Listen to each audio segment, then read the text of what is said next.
पटक रहा है, यही तो लोगों को अच्छा लगता है। गृहस्थों का जीवन सरस है और साधु का जीवन नीरस है। इसलिए गृहस्थ सरसो लोके पुत्र पौत्र समन्वित। इसलिए महाराज मुझको बेटा दीजिए, मैं बेटा चाह रहा हूं। और ब्राह्मण इतना हट कर बैठा मेरे भाई। ब्राह्मण ने कहा कि महात्मन अगर बेटा नहीं दोगे ना तो मैं मर जाऊंगा। अब महात्मा सोचे कि मरने के लिए तैयार हो गया। एक तो हम पूछे इसके दुख का कारण है, अब हमको ब्रह्म हत्या लगा रहा है। ब्राह्मण कहा अगर बेटा नहीं दोगे तो साधु मैं तुम्हारे सामने मरूंगा। महात्मा कहे मैं चक्कर में पड़ गया। महात्मा ने कहा था कि तुम्हारे जीवन में 7 जन्म तक पुत्र नहीं है, लेकिन ये जब चरणों में गिर करके कहा कि मैं मर जाऊंगा तो साधु की कृपा देखो, ये है कृपा। संत उठा करके एक फल दे रहे हैं। हमारे गुरुदेव कहा करते हैं, बड़ी सुंदर बात हमारे गुरुदेव का बात है। जब इस ब्राह्मण के भाग्य में पुत्र नहीं था तो महात्मा पुत्र कहां से देने का संकल्प कर रहे। पुत्र कैसे? बड़ी सुंदर। गुरुदेव कहा करते कि महाराज इतने उदार साधु, इतनी उदारता। महात्मा ने विचार किया इसके भाग्य में पुत्र तो नहीं है, मेरा जीवन शेष आयु जो है मैं इसका बेटा बनूं, मैं इसका पुत्र बनूं। और उस संत ने, उस महापुरुष ने अपनी शेष आयु का आधान उस फल में कर दिया। उस शेष आयु का आधान उस फल में कर दिया और फल में करके और कहा कि लो ब्राह्मण, क्योंकि संकल्प सिद्ध महापुरुष होते, और संकल्प सिद्ध महापुरुष अगर संकल्प कर ले तो संकल्प उन्होंने किया। संकल्प सिद्ध महापुरुष ने अपनी आयु का जब आधान कर दिया, आयु उसमें डाल दिए अपनी और फल दे दिए, और उन्होंने अपने पांचभौतिक शरीर का परित्याग किया।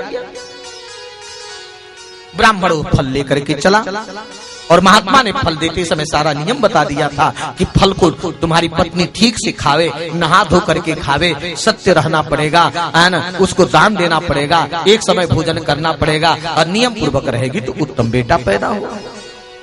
ब्राह्मण फल लेकर के आया। धुंधुली धुंधुली। अब धुंधुली महाराज घर में बैठी थी, दौड़ी दौड़ी आई, क्या बात है ब्राह्मण देवता? ब्राह्मण ने कहा कि धुंधुली मैं फल लेकर के आया हूं, फल ले लो। क्या होगा महाराज फल से? कहे नहा के खाना। कहे पहले फल की महिमा तो बताओ।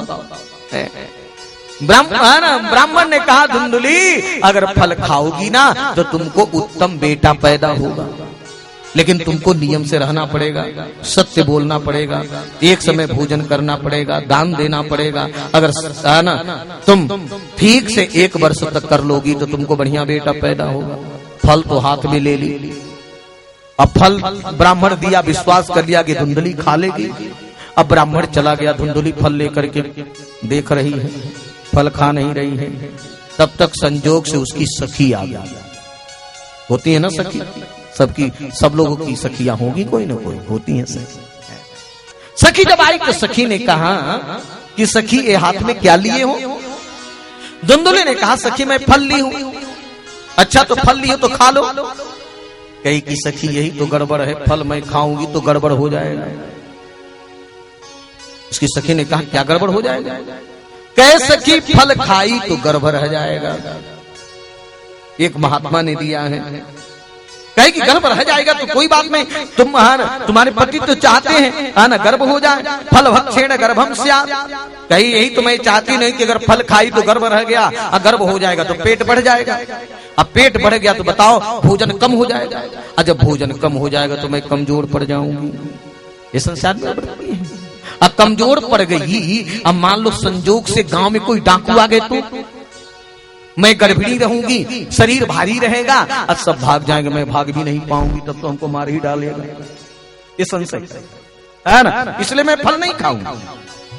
और सुनो, अगर मैं फल खा ली, मैं सुनी हूं कि सुखदेव जी अपनी माता के पेट में 12 वर्ष रहे, यही कहीं साधु का दिया हुआ, ये भी कहीं हमारे पेट में 12 वर्ष तक हो गया, तब तो गड़बड़े रह जाएगा।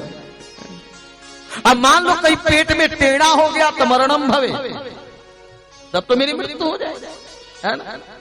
और सखी अब मानो मैं कितनी सुकुमारी हूं, स्त्रियां जब बेटा पैदा करती हैं तो बड़ी पीड़ा होती है, प्रसव काले में कितना दुख होता है, वो स्त्रियां ही जाती हैं, हमारे बस की बात नहीं।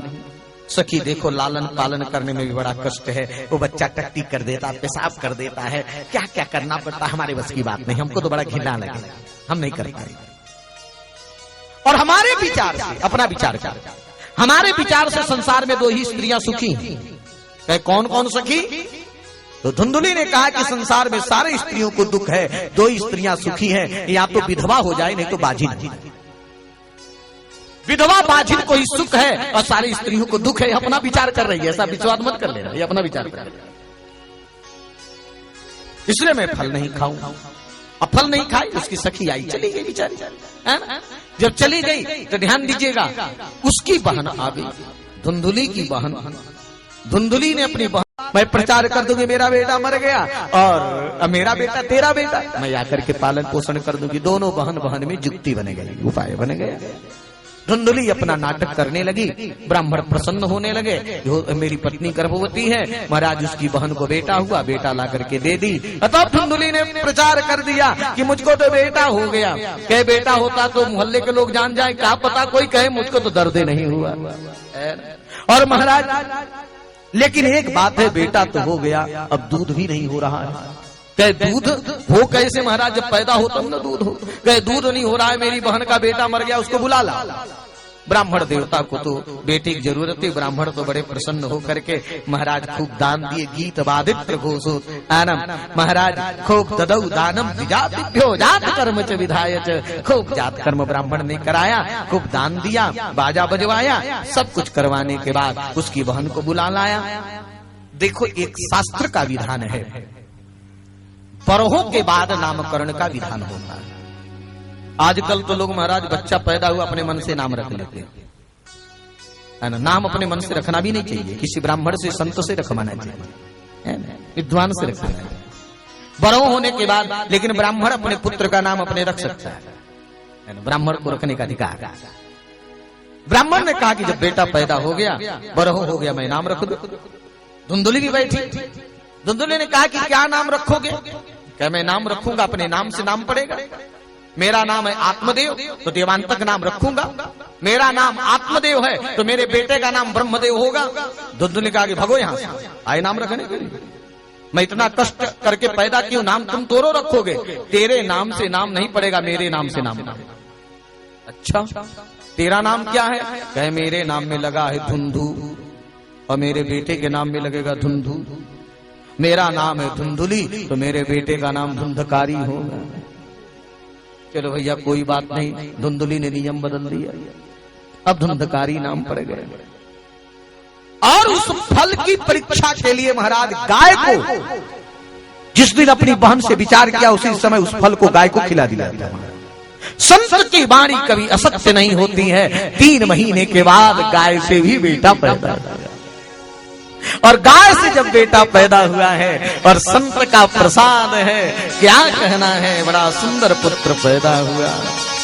सर्वांग, सारा अंग सुंदर, सर्वांग सुंदरम दिव्यम निर्मलम कनक प्रभम, जैसे सोना चमक एक एक अंग।